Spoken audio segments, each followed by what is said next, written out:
barayakita.com. Baraya Kita, berita positif dan inspiratif serta info wisata, bisnis, kesehatan, dan pendidikan.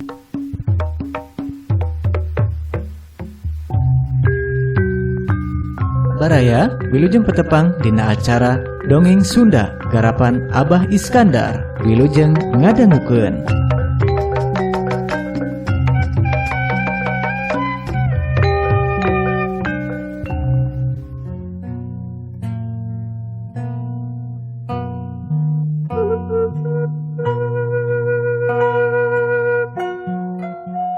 Bismillahirrahmanirrahim. Assalamualaikum warahmatullahi wabarakatuh. Mitra kaum dangu baraya sadayana, urang teraskeun deui dongeng simkuring masih ngagarap kinasih katumbirian. Kamari parantos rengse anu ka genep, ayeuna urang lajengkeun ka seri anu ka 7. Hatur salam ka wilujengan kanggo sadayana anu biasa maneh ngadangukeun dongeng-dongeng ti barayakita.com. Kamari teh parantos dugi ka mana nya ke urang wangsulan deui.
Basa ngalengkah ninggalkeun lawang anu dijaga, make aya karasa sedih Gunadi teh.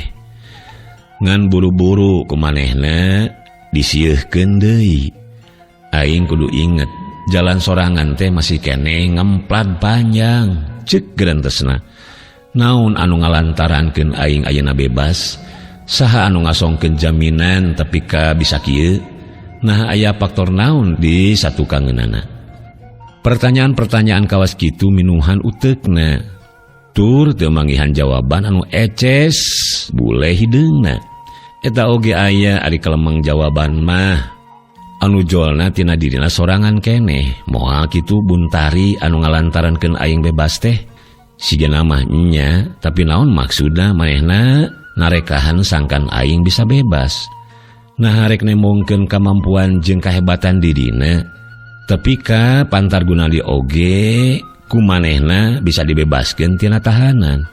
Yeuh Kang Gun-gun, tari anu dina pandangan Kang Gun-gun teu sabaraha teh geuning buktosna tiasa ngabebaskeun akang. Kawasna kana kitu kekecapan buntari teh. Ari silaing Gunadi teu era, tapi ka bisa bebas tina tahanan oge lantaran pitulung hiji awewe anu kumaneh dipake paneumleuhan panyangka goreng. Nah mana rek keukeuh wae nyingkahan hiji kanyataan. Silaing haben ngabobodo diri sorangan Gunadi, masing kalah kumaha oge maneh neundeun rasa bogoh. Bogohnya aku wae atuh. Nah rasa bogoh maneh make kudu dihalang-halang ku faktor parawan henteuna hiji awewe. Jeung naha maneh geus nya yakin yen manehna geus lain parawan? Cing pek jawab, kalawan dumasar kana hate anu bersih. Ulah ditumpangan ku rupa-rupa sangkaan goreng. Sacara fisik Gunadi geus bebas, tapi keukeuh batina ngerasa katalikung ku rupa-rupa bang baluh. Anu matak sajroning balik ka imah kontrakanana teh batina teu eureun-eureun tina padungdengan. Nya ceuk gerentesna, bisa jadi aing teh gede teuing sangkaan goreng sarta wani nuduh anu lain-lain ka manehna. Tur eta panyangka teh dina akhirna bet jadi malik deui ka diri sorangan. Batin aing-aing keneh anu remen ngerasa kasiksa mah. Sanyana lamun aing teu neundeun hate mah moal bakal jadi masalah masing rek kitu oge. Tapi Pan soraha mah teu bisa dipaling. Aing geus kaancikan rasa bogoh, katurug-turug deui manehna geus ngajalanan. Memang nya ari wawuhna mah can lila sarta tepungna oge langka deui. Tapi naha ieu hate keukeuh teu bisa dipaling. Tak tage Gunadi, si laing tong hayeuh wae nyiksa batin sorangan. Mending geura tepungan ayeuna mah, sok maneh geura balaka. Panolongkrang mah geus puguh aya, ayeuna mah ngan karidaek ngalengkahna. Ke heula Gunadi, tong wakarurusuhan. Pikir heula kalawan aleb, da maneh teh geus lain budak. Kudu ditimbang-timbang masing asak, bakal kumaha wae engke pibalukarinana. Memang nya ari perkara goreng sangka mah kudu dipahing pisan. Tapi ada lebah ngawujudkeun kahayang nya-nya mah katimbang asa tong waka. Ulah sok gurung gusuh enggoning nyokot putusan bisi mata kaduhung. Rame padung dengan sakapeung ririh sakapeung semu padungdung.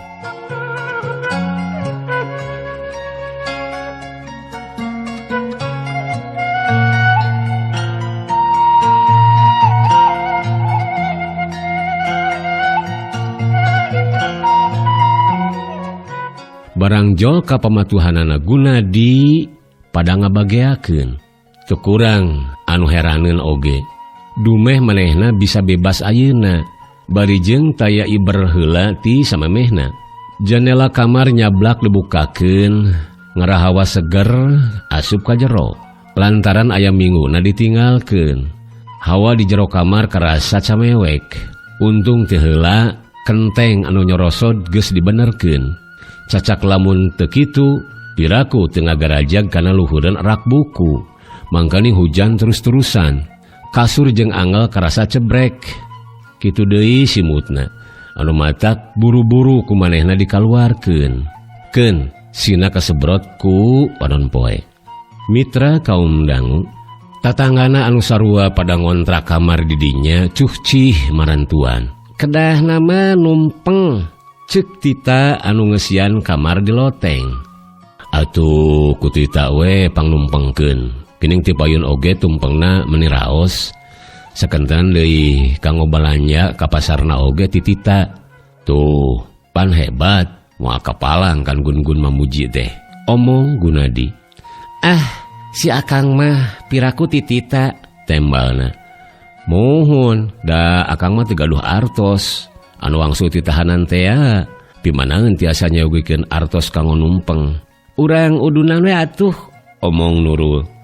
Itu merupakan usul yang simpatik, cek Gunadi.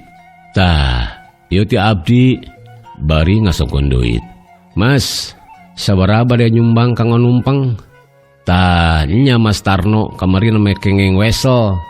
Oke lah, demi Kang Gun-gun bari ku siwel muka loket. Kang Puad, sok bade udunan sabaraha?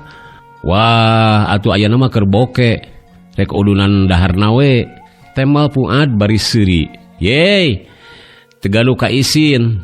Lamun tumpeng make daging japati ngeunah moal. Cek Habib. Nya ngeunah wae atuh euy. Temal Puad. Si lain boga japati kitu. Tenanglah, saya rek nyieun katepelna. Temal Habib. Kanggo naon? Heueuh, japatina urang ngetepel heula. Gening dina suhunan imah anu belah kulon meuni sok rapang areuteup. Dina urusan ketepel mah saya ahlina. Ngalati lu wae mah moal lila. Tembalna deui. Yeay, meuli kitu. Rajin teh masihan unduhan bari bade maok heula. Teu kedahnya kulan. Omong Nurul. Nya, are teu gablek duit mah mending terus terang we kawas dewek. Cek Puad bari maledo ku cangkang rokok. Dikitukeun teh Habib kalah nyerengeh. Sabot ngadaguan tumpeng asak babaturanana joljol narepungan. Beja ngeunaan geus bebasna Gunadi tata lepa ka anu sejen. Antukna di imah kontrakan teh jadi amreg-amregan ku semah haneuteun. Kang Gun, ti payun teh kantos aya tamu istri. Namung harita kaleresan akang nuju angkat ka Jogja. Anjeunna nitip serat, tapi waktos akang mulih, abdi nuju wangsul ka lembur. Atuh lapor teh tiasa kapasihkeun ka akang. Omong Nendah. Mana seratna? Ieu bari ngasongkeun amplop anu dirapet keneh. Barang bre ngaran anu ngirimna tetela ti Buntari. Barawek disoehkeun, eusina ukur 3 jajar kaopat tanda tangan anu disambungkeun jeung titi mangsa tulisna. Kang Gun-gun wengi enjing sumpingnya ka Bumi Tari. Tari bade tunangan sareng Tommy. Kehadiran akang dinanti-nanti sekali. Deg karasa aya anu nonyok kana lebah angen-angenna. Menang sajongjongan mah Gunadi ukur ngahuleng. Hag sia Gunadi, karasa ayeuna mah, karasa sia. Bongan maneh sorangan, dahareun anu geus ngajagrag diantep wae. Jadi weh dihuapkeun batur. Wayahna wae maneh mah bakal nongkrong. Bongan saha Gunadi? Bongan saha? Surat teh kumanehna diasupkeun deui kana amplopna. Terus disesepkeun kana pesak bajuna. Pikiranana ngadak baluang deui. Antukna anu ngajak cacarita oge sakapeung mah teu pati ka Bandungan. Dalelembutanana keur ngacacang ka Manaboa. Untung sakitu oge masih keneh bisa nyemputkeun semu. Gunadi, si laing teh ayeuna geus keok, pek rarasakeun ku sorangan.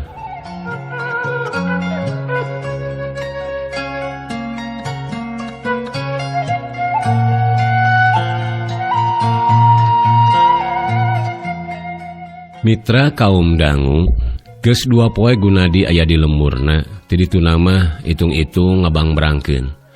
Susuganan katugenah daekeun lipur. Teu heula mah make aya rencana rek nepungan Buntari sagala, hayang ngawilujengkeun. Tapi barang dipikir deui, sok sieun matak tambah seseuiteun. Beuki dieu beuki karasa horeng diri aing teh hengker, bisa wae ka batur mambatahan. Aya jalana mun urang keur sedih nyaeta ngusir cimata ku jalan ngabageakeun seahna angin. Atawa mun teu kitu, when my crying done, I'm gonna wear a smile and walk in the sun. Aneh, kuduna mah waktu putus jeung Kusrini ngerasa sedih teh. Lain ayeuna. Meureun pedah ari jeung itu mah sagalana ampir nalemrak. Tapi ka waktu ngeusan hubungan oge teu ieu matak jadi bangbaluh. Sedang Buntari keur aing mah mangrupa hiji misteri anu salawasna ngahudang ka panasaran. Salila cicing di lembur henteu loba anu dipigawe ku manehna. Rajin mantuan bapana turun ka sawah ukur kucrak-kecruk 2-3 pancong. Kolotna oge rada heraneun. Pedah nenjo manehna daek deui jejeblogan.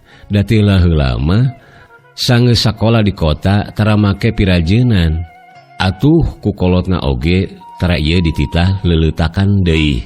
Keun wae da pimenakeun cenah. Gun, kunaon ayeuna mah si Neng tara dibawa ka dieu? Indungna nanya basa manehna keur diuk dina gelengan bari ngageberan awak kudu dukuy. Anu dimaksud si Neng teh Kusrini. Da kitu indungna mah nyebutna teh. Da ayeuna mah tos teu aya di kampus mak.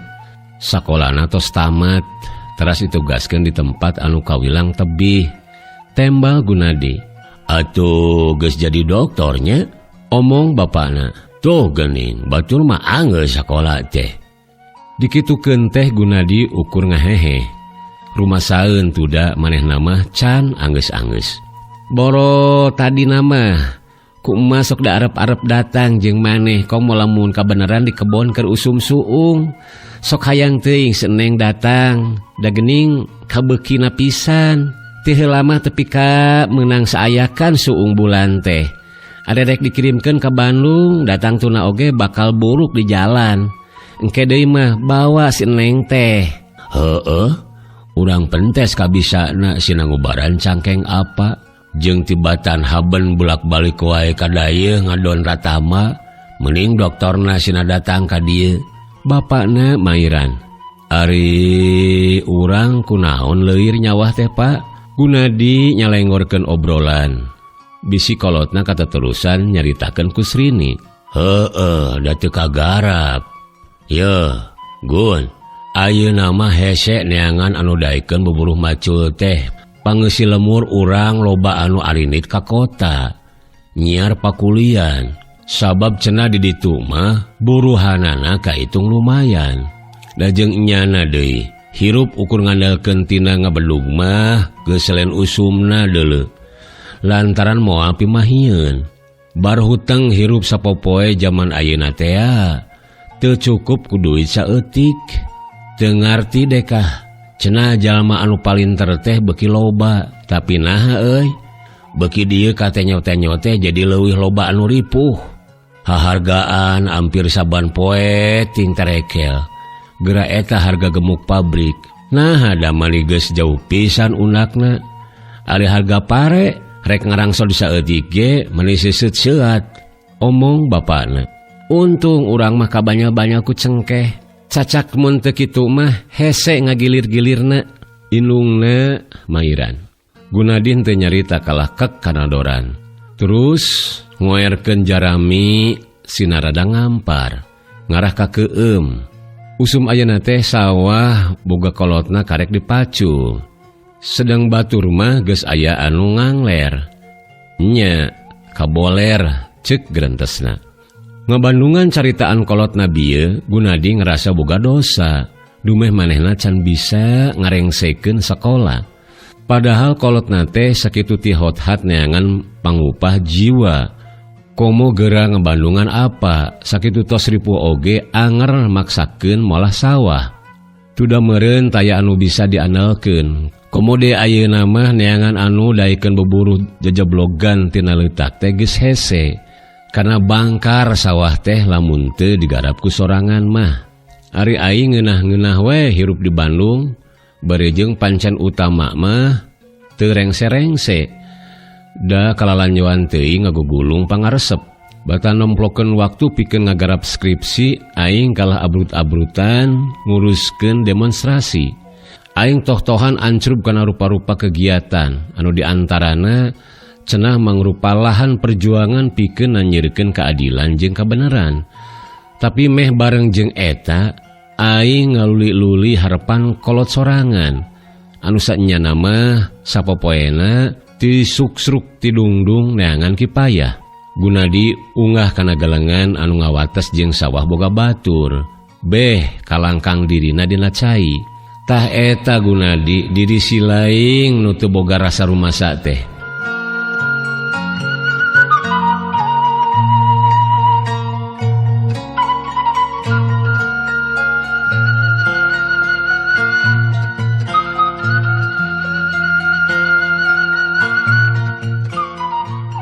Isukna manehna geus babarengkes, ret-ret nalikeun sapatu, terus mageuhan geus perangselna.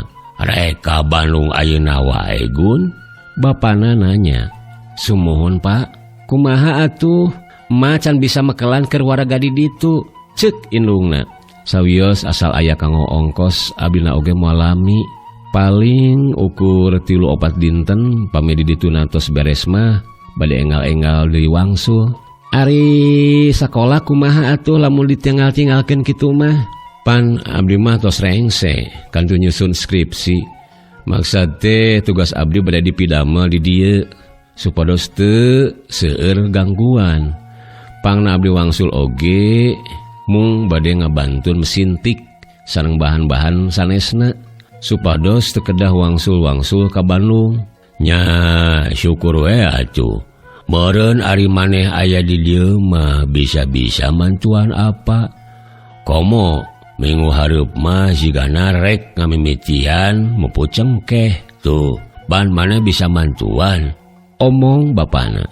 Is, keun wae tong hayang bunta bantu, bisi matak ngaganggu. Gun-gun mah sing jon-jon we migawe pancen ti bapa guru. Inungna gancang nempas. Maksud nama teu nyaluyuan kana kahayang bapana. Dosen kitu nini sanes bapa guru. Omong alona Gunadi. Tah heueuh, tapi pan sarua wae Lin. Mun geus nyieun tugas meureun engke teh tinggal ujian. Geus lulus ujian mah nya kari diwasuda. Ih, sinini mah sanes diwasuda atuh diwisuda. Omong alona deui. Nya eta geuning teh heula oge. Anu diwisuda teh putrana juragan Kuwu Hurmat meuni resep lalajona oge. Heug diabring-abring ka hareupeun balai desa sabalikna ti Bandung teh. Bajuna oge geuning meuni gumrang gambring kitu. Heug sirahna ditutupan kudu dukuy anu cepak luhurna, omong indungna. Wah, entong kikituan ketang Manggun-gun. Naon?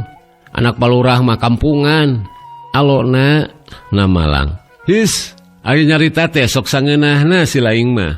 Ih, geus cempe. Kumamun engke kadengeun ku jinisna. Indungna ngagebes deui.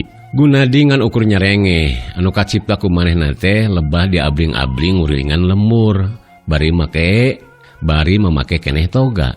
Teka gambar mun manehna nepi ka kudu dikitu-kitu mah. Geuning cek alona oge bieu. Kampungan. Padahal meureun mana kitu oge bakat ku bunga. Dumeh nu jadi anak geus lulus jadi sarjana. Sadatangna ka Bandung, Gunadi teu loba nyieun acara. Sanggeus rarancang pieusieun skripsi di saluyuan ku dosen pembimbing mah, manehna balik deui ka lemurna, teu kungsi sumpang-simpang heula ka sobat-sobatna jeung ongkoh deui. Pan maranehna oge masih keneh ditarahan. Rajen aya anu can kagerawal oge, tara aya anu wanian ngulampreng ka kampus. Baraya cag kinasih katumbirian bagian ke-7 urang cekapkeun dugi ka dieu. Insyaallah urang teraskeun ke ka kinasih katumbirian bagian ka-8. Hatur nuhun wilujeng kantun. Wassalamualaikum warahmatullahi wabarakatuh.